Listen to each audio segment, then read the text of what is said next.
सूर्पनखा ने क्यों बसाया मक्का और मदीना? मित्रों, अगर आपने रामायण पढ़ी या सुनी होगी तो आप रावण की बहन सूर्पनखा को तो अवश्य ही जानते होंगे।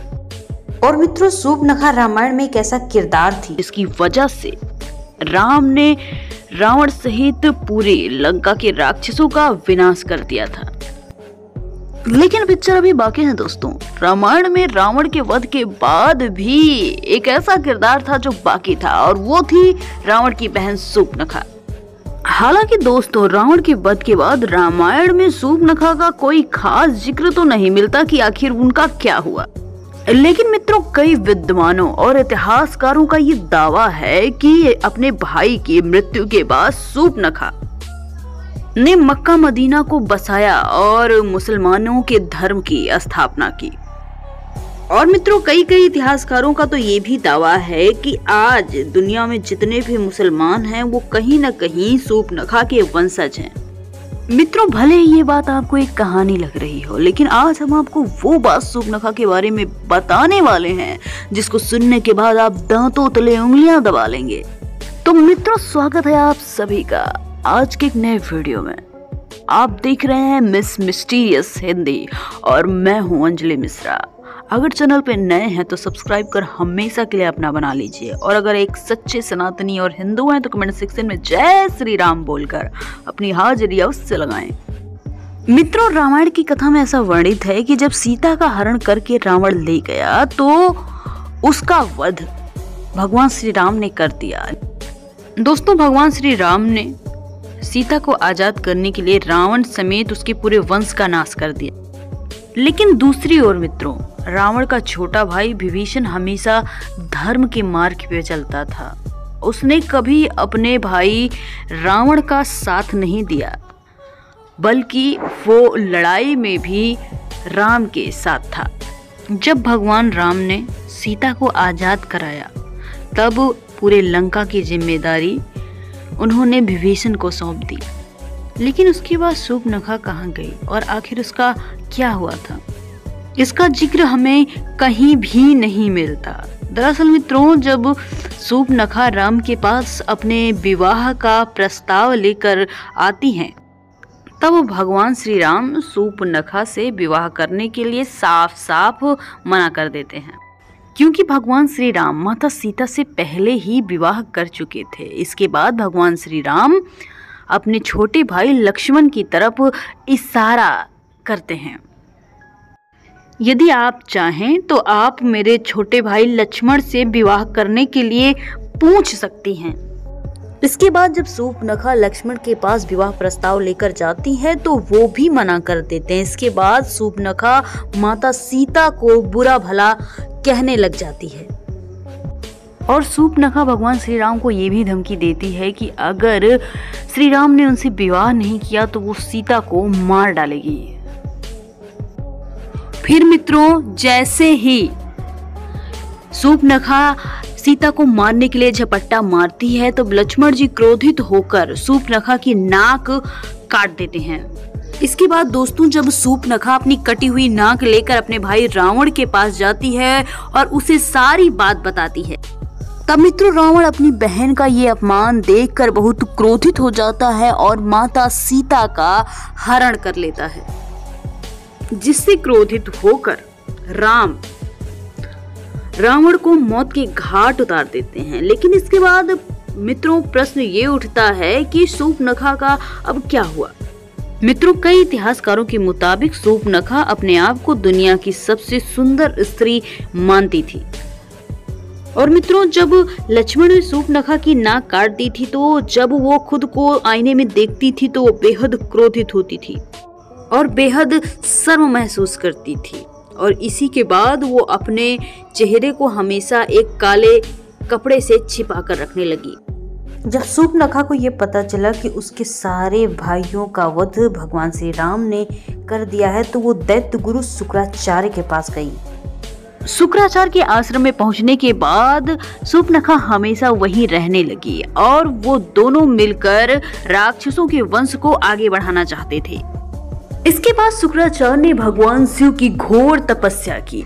इसके बाद भगवान शिव ने उन्हें असुरों की अमरता के सिवाय एक शिवलिंग दिया और वो शिवलिंग वरदान स्वरूप था। और भगवान शिव ने कहा कि जब भी कोई वैष्णव भक्त या फिर भगवान विष्णु को मानने वाला या स्वयं विष्णु अवतार या फिर विष्णु को सच्चे दिल से पूजने वाला इस शिवलिंग पर जल चढ़ा देगा तो समस्त राक्षस कुल का विनाश हमेशा के लिए हो जाएगा।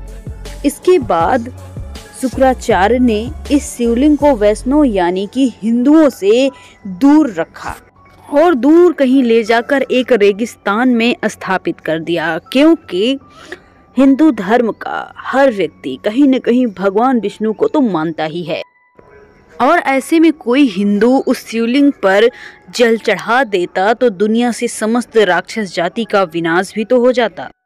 इसलिए शुक्राचार्य ने इसे दूर ले जाकर एक रेगिस्तान में इसकी स्थापना कर दी। और दोस्तों, जिस रेगिस्तान पे ये शिवलिंग उस समय स्थापित हुआ था उस जगह को आज हम मक्का मदीना के नाम से जानते हैं। दोस्तों, भले ही ये बात आपके जहन में हजम ना हो रही हो, लेकिन आपने कई विवादित बयानों में ऐसा सुना होगा कि प्राचीन काल में यहाँ पर एक मक्केश्वर महादेव का शिवलिंग हुआ करता था। और मित्रों, ये वही शिवलिंग है जिसको दैत्यों के गुरु शुक्राचार्य ने स्थापित किया था।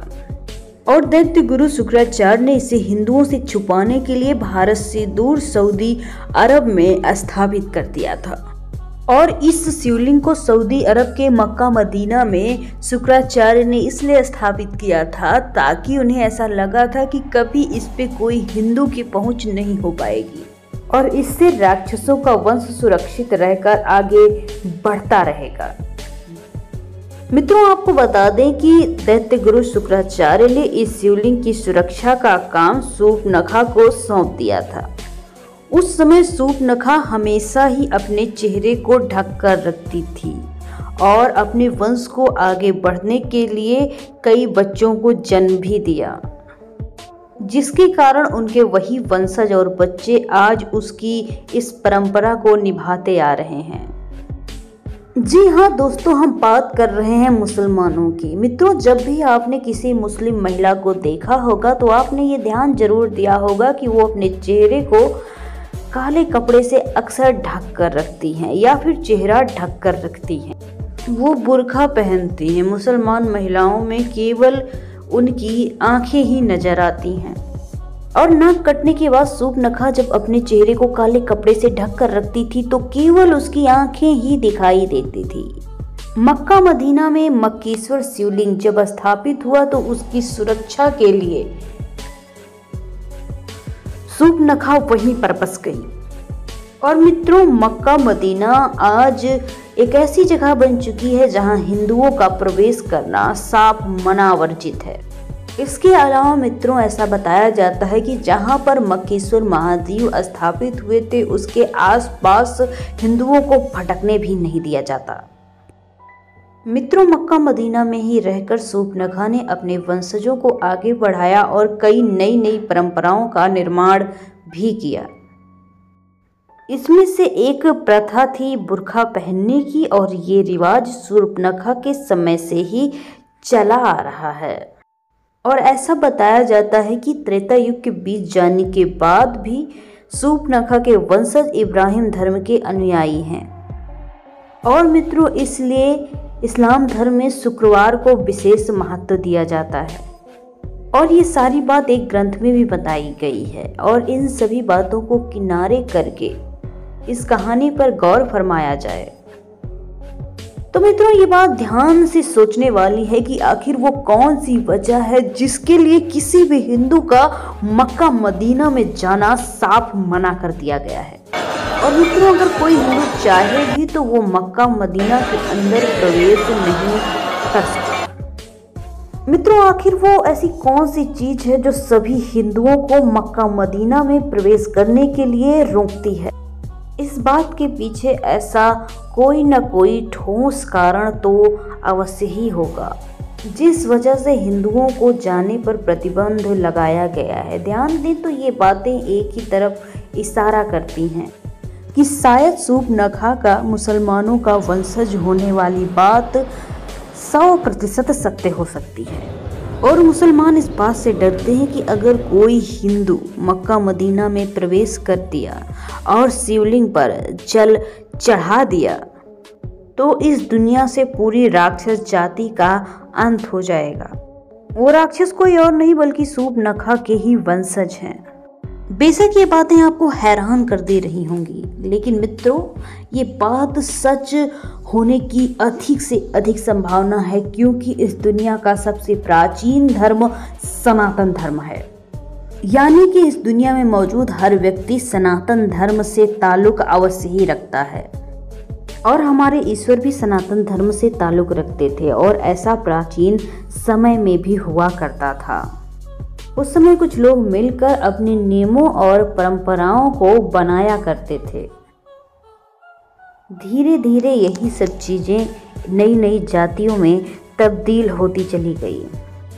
हिंदू धर्मों की उत्पत्ति निस्संदेह बहुत प्राचीन है, लेकिन मुसलमानों के धर्मों पर आज भी संदेह उठाए जाते हैं। तो फिर किस लिए हिंदुओं को मक्केश्वर महादेव में जल नहीं चढ़ाने दिया जाता, मक्का में प्रवेश नहीं करने दिया जाता? आपको क्या लगता है? कमेंट सेक्शन में बताना मत भूलिएगा।